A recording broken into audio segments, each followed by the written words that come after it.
Are local jails equipped to not only identify but also care for inmates with potentially dangerous emotional or mental health issues? That was one of the questions asked at a special hearing called after the death of Sandra Bland in a southeast Texas jail more than 2 weeks ago. Authorities say Bland committed suicide, but her family isn't so sure. As KXAN's Dave Scott reports, regardless of what happened, authorities want to make sure they know how to handle similar cases in the future.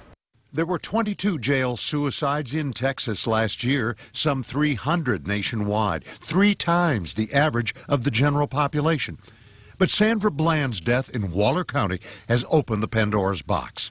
The boss of Texas jail standards concedes more could be done to spot high-risk inmates, but the subtler cases are tough to catch. If someone was masking their symptoms, as far as someone being in crisis, that would be very difficult to discern, and you would probably have to rely on an actual medical professional to make that determination. Bland had noted on her jail entry form she had previously attempted suicide. She was on antidepressant meds. And authorities say Waller County jailers didn't have the mental health training they should. We have to have justice for Sister Sandra Bland. Her death has sparked an outpouring of vigils and protests. Activists say it's all so preventable. No one's life should have ended, regardless of what the situation was. There shouldn't have been a life lost in that. Who knows who might crack under the duress, stress, and loneliness of incarceration, especially someone already vulnerable. The committee chairman insists more must be done. We all know that our county jails are the biggest server of people with mental illness. So if we aren't sure about whether those policies are good or not, we're putting all those folks at risk. Now, the great majority of people who commit suicide in jail are white men. More than a third of those suicides occur during the first week of incarceration.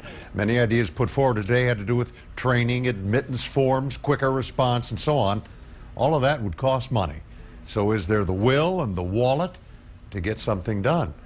David Scott, KXAN News. And taking a closer look at some of the proposals put forward today here in Austin, they include revising inmate entry forms to better identify potential high-risk inmates, new techniques and training to spot the more non-obvious cases, quicker mandatory notifications to magistrates if an inmate with a clear mental health issue is identified, more personal recognizance bonds not requiring money that would enable those arrested to avoid jail time, more shared information between state hospitals and county jails about patient and inmate histories, and an increase of maximum security beds at state hospitals that would keep those at risk under medical supervision and not behind bars.